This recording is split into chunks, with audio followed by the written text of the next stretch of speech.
Hey there, Nicole here. Welcome back to the channel. And if you are new here, my name is Nicole Mace. I'm a teacher, I'm an instructional designer, and a Canvas coach.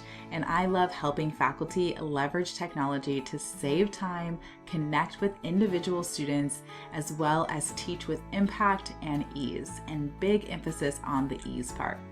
In this week's post, I want to share 5 strategies that I use to keep Canvas simple.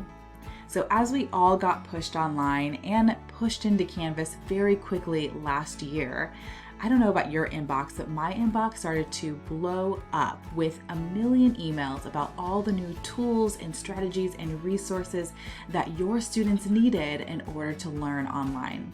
And as a techie teacher myself, I started to feel pretty overwhelmed. So I could only assume that my other peers who are not so techie started to feel overwhelmed as well. So in this week's post, I just want to share these strategies on how to keep Canvas simple, because good teaching is good teaching. The very first strategy is to pick one tool. So in a previous workshop I was hosting on how to design courses in Canvas, one of the instructors was asking me, how many tools should I use? What tools are you using? Do I use a different tool for each assignment?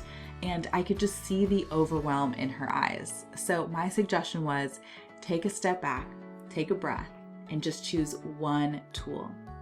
Choose one tool that is actually going to help your students move towards your goals, move towards the learning goals, okay? It does not have to be all the different bells and whistles and shininess going on. You're gonna choose one tool that helps students achieve 2 things. The first thing you want the tool to help achieve is active learning, meaning students are able to take information and do something with it. Take information, do something with it, turning information into knowledge. The second thing you want this tool to help achieve is peer-to-peer interaction. So sometimes when we're learning online or even just learning on screen, it can feel a little isolating. So using a tool to help peers interact with one another is a great way to cut down this isolation. Okay, in the blog post, I have linked 3 tools that I really love to use. I've tested, they're student tested, and they achieve both of those things, which is active learning and peer-to-peer connection. The second strategy was a huge mind shift for me. The second strategy is to focus on the outcome, not the time.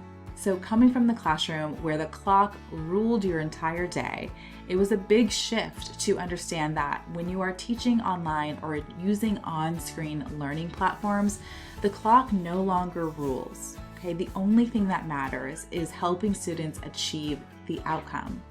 So what skill are you promising that students should be able to do by the end of a learning unit or by the end of the course? What resources do they need to be able to perform the skill? What practice should they have to be able to perform the skill successfully? That is it. It doesn't matter how much time each student is taking. Now, if you're in higher education, you may have heard of something called the Carnegie Rule, where every 1 hour that is spent in class needs to have 2 hours out of class for additional work. This is just a guideline. What really matters is for a student to achieve the outcome. And we know as teachers that students are starting at all different spots. So if one student only takes 2 hours to achieve an outcome and another student takes 5 hours, it's because they're starting at different points, and that's okay. What really matters is the outcome and the fact that you are scaffolding their learning to get to the outcome. Okay, so strategy number 3 is an instructional design, make it or break it. It is consistency is key. When you are building on-screen learning, consistency is your best friend and your student's best friend. You want to have a consistent course structure. This means your modules are outlined the same way. This means your assignments are outlined the same way. And this means your grading time is consistent in the fact that maybe every 3 days, every 5 days, every 7 days, they're able to get feedback on work. Also, you want to make sure that your communication out to students is consistent. It's coming from the same place. It's structured in the same way. Students know where to find it every single week. Okay, for example, announcements. So consistency is key, and this is a really great way to keep Canvas simple. In the blog post, I have linked one of my favorite free guides I've created, which is the assignment format formula, which is a plug and play, copy and paste, put it in your Canvas course to have a consistent assignment format for every single assignment. All right, so strategy number 4 is something that you may not be expecting when I say keep Canvas simple, but let me explain. Strategy number 4 is to respect student choice. Student choice is optimal when it comes to teaching online. You can have a little more customization for students. Now, we know as educators that providing choice is a motivation factor when it comes to students. We also know that providing choice is part of cognitive learning theory. What you may not know is that providing another way for students to absorb material and provide evidence of learning is actually part of the Universal Design for Learning and Accessibility framework. Now, this principle to provide one more method for students to absorb information and provide evidence is so helpful for students who are learning online. What do I mean by this? Let's say, for example, you have students watching a video about a specific concept.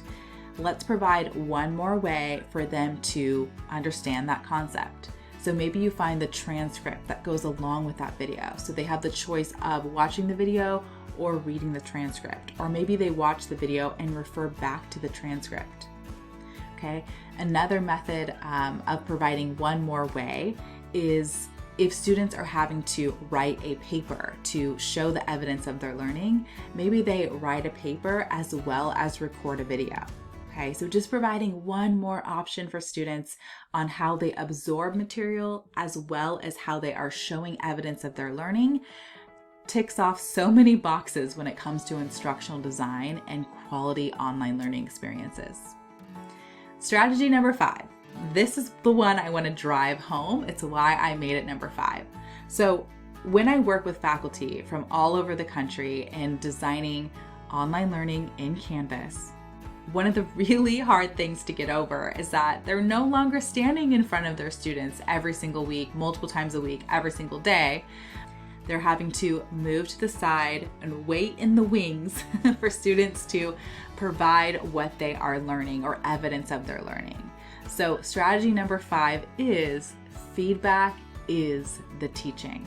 Okay, let me say that again for the people in the back. The feedback you give to students is now the process of teaching. It's where your teaching is coming in. It's where you're showing up for students as the educator.